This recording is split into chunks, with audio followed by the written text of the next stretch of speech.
Director for the State of New York. To my left, Melissa DeRosa, Secretary to the Governor. To Melissa's left, we're joined today by Major Chris West from the New York State Police. Last night was a long and ugly night all across this nation, as we know. Let's talk about where we are today with the COVID virus first. The number of hospitalizations are down again. The net change in hospitalizations down again. Intubations down again. Number of new deaths still dropping. All good news. Number of lives lost down to 56, which is, in this absurd reality we live in, actually very, very good news. There'll be a point at which the number of deaths can't get any lower because people will die of something, and COVID virus is very good at affecting those people who have other illnesses. But this reduction in the number of deaths is tremendous progress from where we were. And we have gone through hell and back, but we are on the other side. And it's a lesson for all of us. Last night, as I said, was an ugly night all across this nation. It was an ugly night across this state. We had a number of protests all across the state. New York City, cities upstate. We've seen a lot of disturbing video about the protests, and where I've asked the Attorney General to review the New York City protests and the actions and procedures that were used. I'm going to ask her to include in that review these demonstrations that are ongoing last night, if there are additional demonstrations tonight, and the Attorney General will be reviewing those actions. Upstate New York, we also had actions. We had a significant state police presence all across upstate New York. We have the National Guard on standby. We expect additional protests tonight, and we're preparing for such. Rochester, the county executive, and the mayor asked for additional state police for tonight, and we're going to have 200 additional state police. But look, the big issue is people are outraged, and I understand that. I'm outraged. It's not just George Floyd's killing, although that's enough to outrage a nation. It's George Floyd, it's Ahmaud Arbery, it's Breonna Taylor, all just in the past 3 months. It's 30 years of Rodney King and Amadou Diallo and Sean Bell and Abner Louima, and the same case in states all across this nation, where only the name changes, but the color stays the same. You then had the first press conference by prosecutors looking at the Minneapolis situation that frankly raised more questions than it answered. And the real issue is the continuing racism in this country. And it is chronic, and it is endemic, and it is institutional. And it speaks to a collective hypocrisy. We're very good in this country at telling other people how they should live their lives and how they should act, how we preach a high standard, but we still discriminate on the basis of color of skin. That is the simple, painful truth. But this is a moment for truth. Now, at the same time, it is equally true that violence never works. How many protests have we had?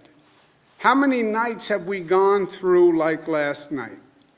How many times have we burned down our own businesses, our own neighborhoods, and our own communities? Burning down your own house never works and never makes sense. Burning down your own struggling businesses, people who are trying to bring back the community, never makes sense. It dishonors Mr. Floyd's death. Mr. Floyd was not violent. Mr. Floyd was compliant. Mr. Floyd wasn't even charged or accused of a violent crime. There was no violence. That's what makes the killing more outrageous.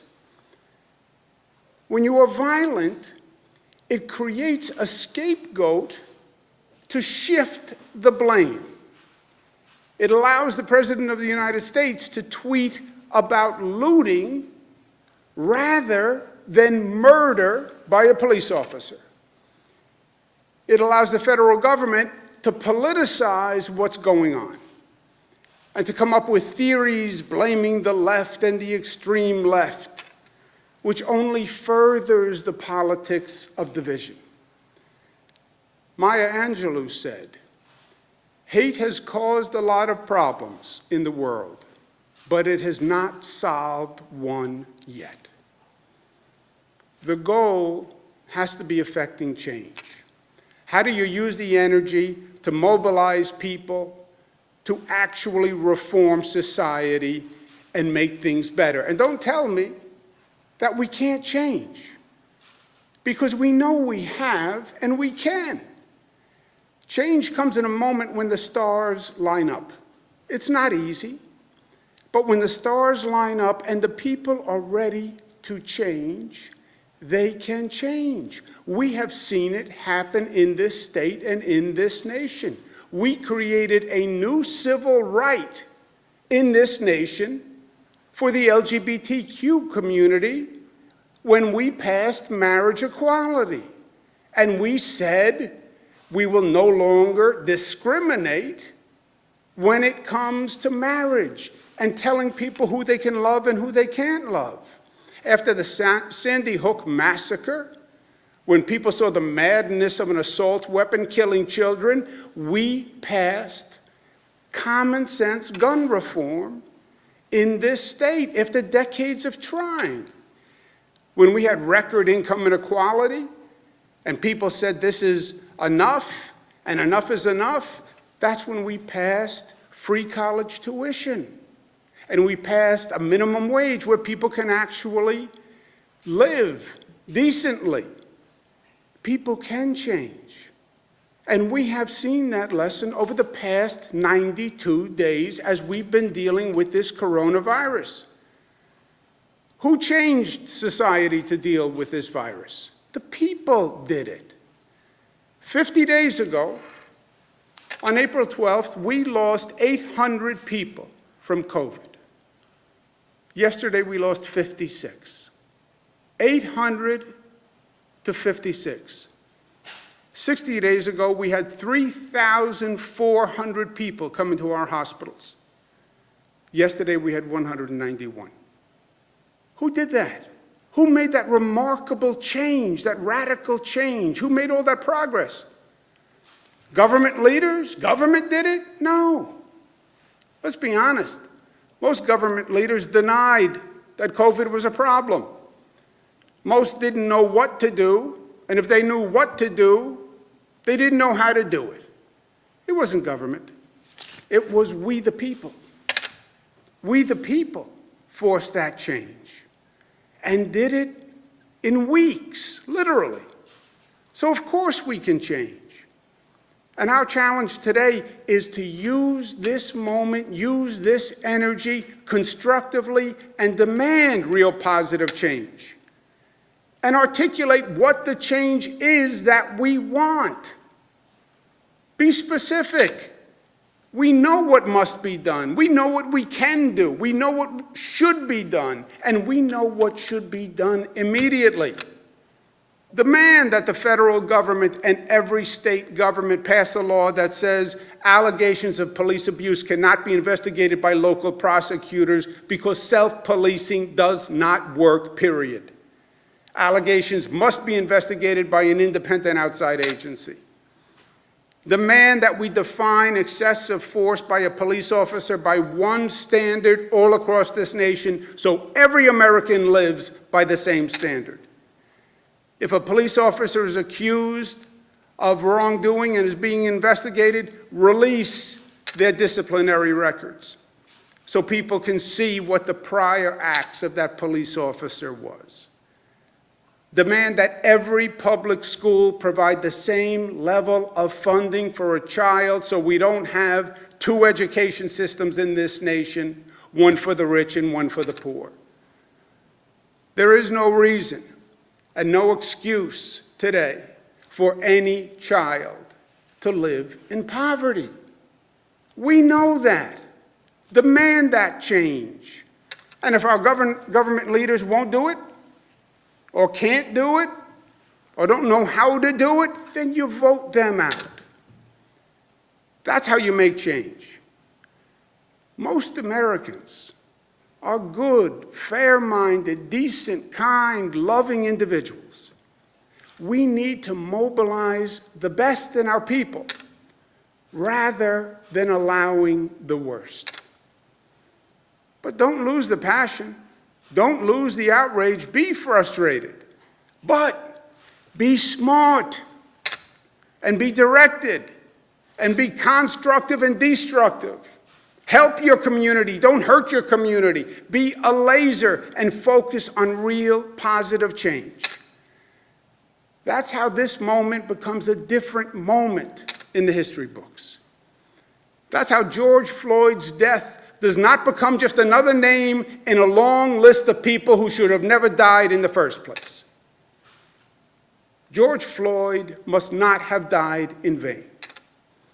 Mr. Floyd's killing must be a moment in which this nation actually learned and grew and progressed to make this place a better place. And we can do it if we are smart together.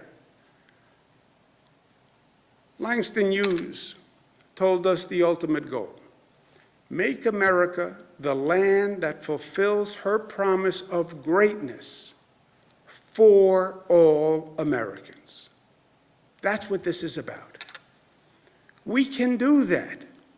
We have shown what we can do. Use this moment, use this empowerment, use this mobilization, and use it for good. Use it for good. So that when we look back, we say, yes, this story was all too familiar in some ways. What happened to Mr. Floyd was all too familiar. But the outcome was different. And the outcome was historic. And it was actually a moment of positive change. That has to be our goal. All of us, from the angry young protesters on the street, frustrated, energized, lashing out, to government officials on both sides of the line, to the police officers, 99.9% of them who are good, hardworking people who are trying to help their community. It's a common goal. We just have to be smart enough to get there. Questions?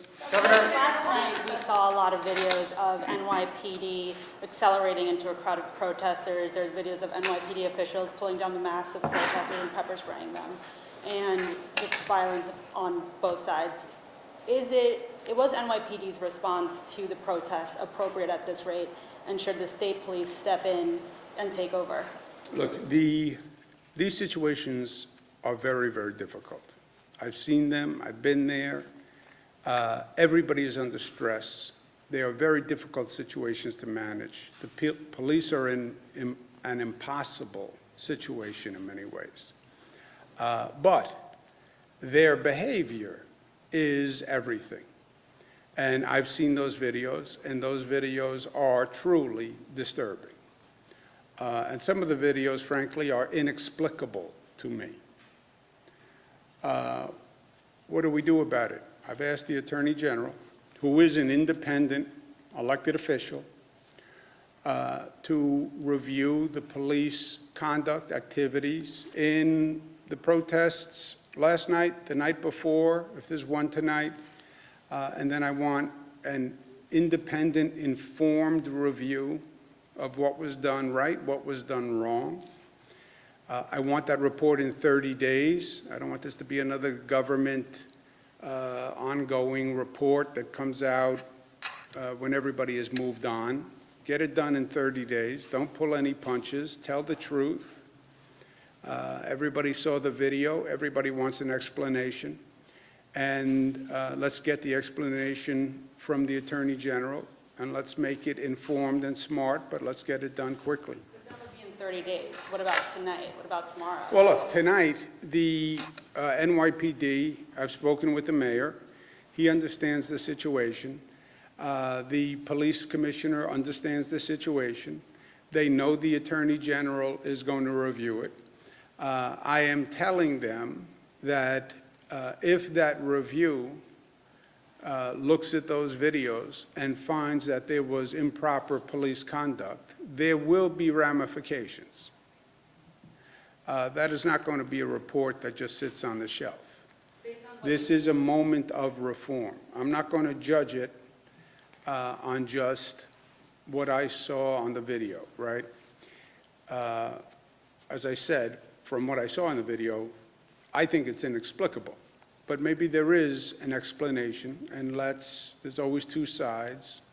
The Attorney General will talk with the police, let's hear what they have to say, and then we'll make decisions. But if there was improper behavior, there will be consequences, period. Period. You know, people deserve answers and accountability. As I said, I think one of the problems in Minneapolis was people saw the video of the George Floyd killing, and then the prosecutors got up and said, you know, we have to look, we have additional evidence, we don't know what it is. There's been no answer yet on the other police officers. There's been no answers on why manslaughter, not murder. And I think that just compounds the situation. But I'm not going to make decisions off the video.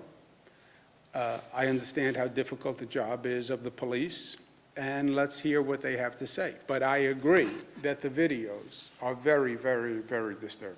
Governor, as of a few months ago, the state police were the largest police agency, largest state police agency in the nation without patrol cameras, dashboard cameras, or body cameras. Your administration announced a pilot program.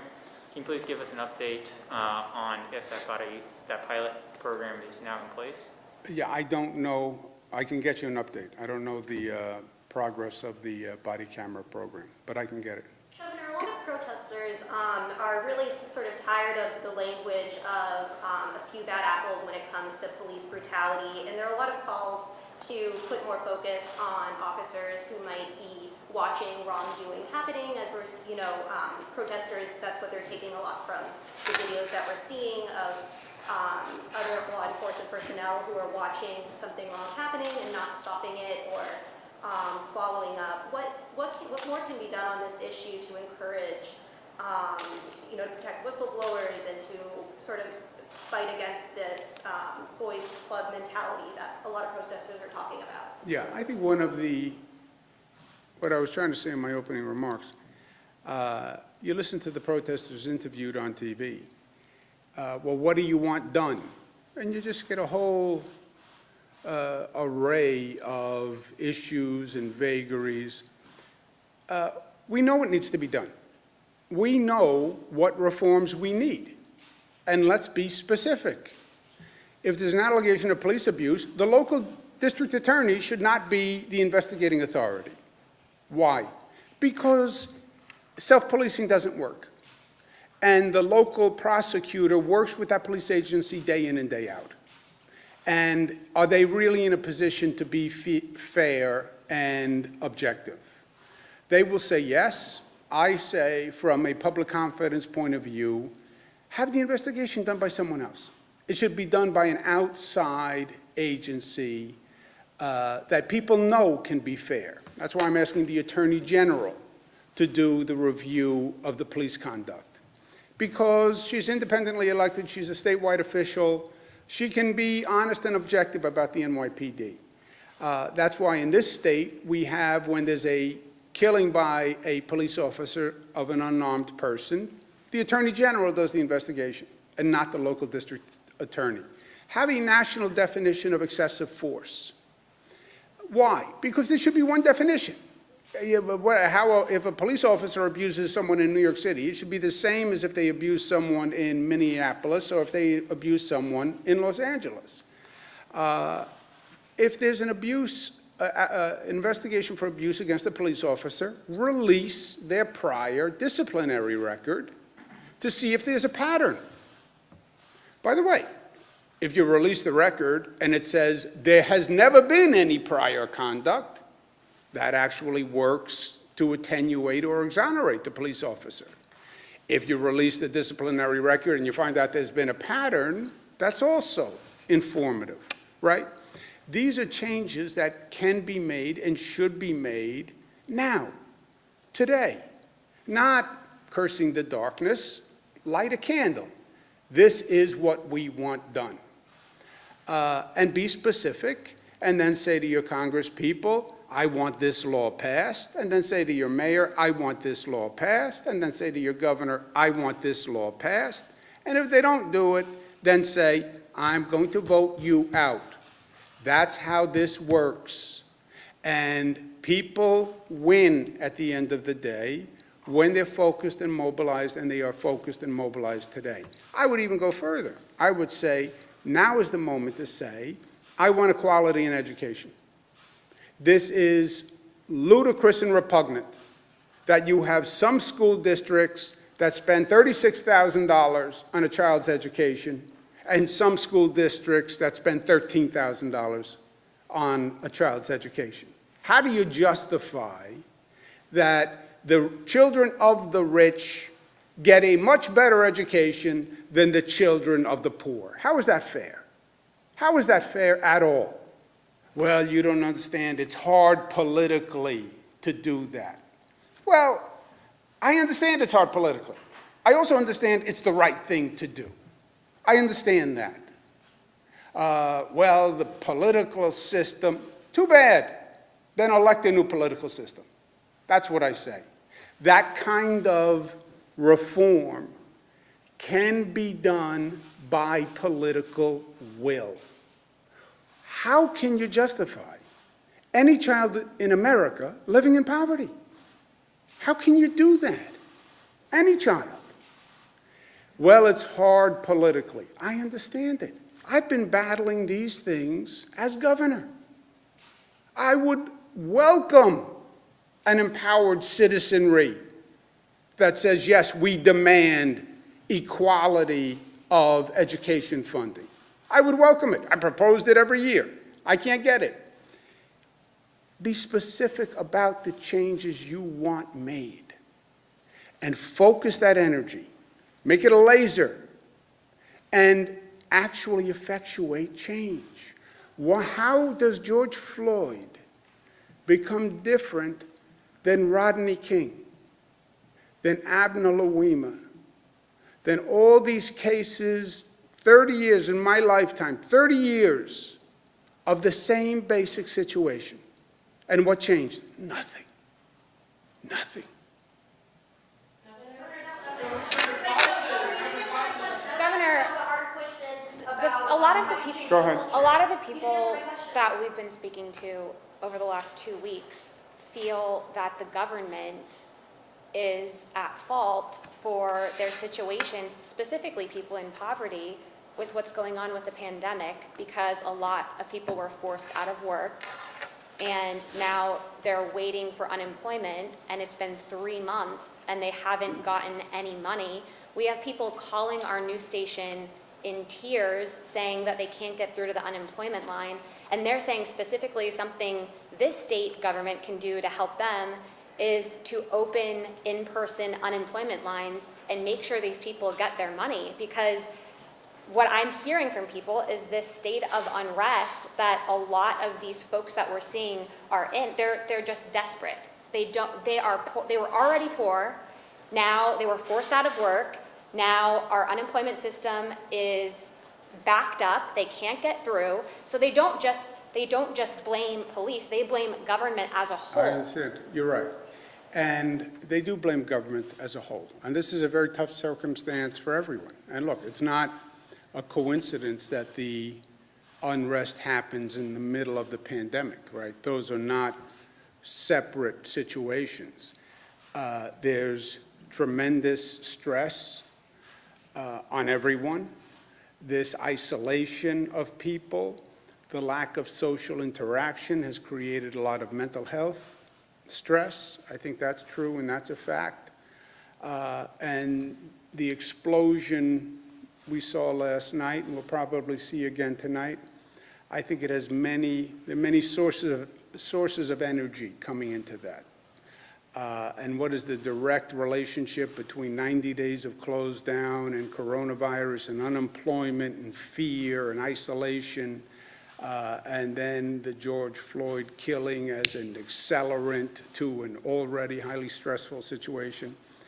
More sophisticated minds than mine would have to figure out. So it is all of that. Yes, I understand. On the unemployment benefits, the state administers federal unemployment benefits. The federal government has many rules before people qualify for funding. We're not in a position to tell people line up and I will give you a check. It's not that simple. The money is not give anybody who asks funding. They have to meet certain criteria. The federal government has a whole list of criterion that have to be met before they can get the funding. Most of the people who are still waiting for checks now have issues that have to be reviewed or investigated. I understand this moment, but let's remember the next moment. You're going to be sitting in the same chair 3 weeks from now, and you're going to have the same indignation in your voice when you say, how did the state give out $100 million wrongfully in unemployment benefits, who defrauded the government and actually were living in wealth? How did you do that? You're going to have the same indignation. Okay. Promise me. Because you said before that some people were defrauding the unemployment system. People can't get through just to get basic questions answered, to see if they qualify. They've made their full-time job trying to get through to unemployment. So they're saying it's at a point of desperation where can we do lines with social distancing where I can get my question answered, where I can find out a timeline of when I'm going to get my money. I mean, Governor, people are literally calling our news station Yeah, I crying and understand. saying that their families are starving and they have to borrow money from people. I understand. You want to answer on We'll the look into progress? it. We'll look into that option. It's a good idea. Great, we'll got it. We'll look into the option. Governor, 5 of the 6. About the protests that have gone on across the city's upstate. And do you have plans to assist with state police or the National Guard? Do you think it's at that level that you need to do that? Yeah, I think I said we have had state police helping on all of the upstate. You may have come in late. I said in the beginning, we've had state police helping all the upstate cities. City of Rochester asked for 200 additional state police for tonight, and we're doing that, and we have the National Guard on standby. One more, Mr. Campbell. So what are those 200 state troopers that are going to Rochester? What is their role going to be? And also, at what point do you step in and take some sort of statewide action, a curfew, deploying the National Guard, something like that? Yeah, I have the National Guard on standby. Any place that needs additional help, where the local police can't handle it, we have National Guard and we have state police. We've had state police helping all of the upstate cities, and that worked well enough. I mean, it is what it is, but we've gotten them all the resources they need. For tonight, Rochester's asked for 200 additional state police. We'll do that. Any other city that asks for additional state police, we can provide that. If we need more than the state police, then we have the National Guard. But it's just making sure we have enough resources to address every situation. And we take our clues from the local officials and the previous behavior. And the only city right now that says they need help is Rochester. Mark, you have really the last one. You have a point? There are actually a few other cities that we're talking with about some protection for tonight. In Buffalo, we're going to be deploying 150 troopers, and then we're working with Syracuse and Albany. They're still figuring out what they think that they need to harden their infrastructure, but as the governor said, we've been communicating with the county executives and with the mayors all morning, and whatever they need, they'll get. Is there a point where you implement some sort of statewide curfew? A lot of cities are implementing curfews right now. Is there a point where you implement one statewide? Yeah, curfews, there is no one-size-fits-all here. Curfews work well in some cities. In some cities, they can create additional issues. So that's a case-by-case basis.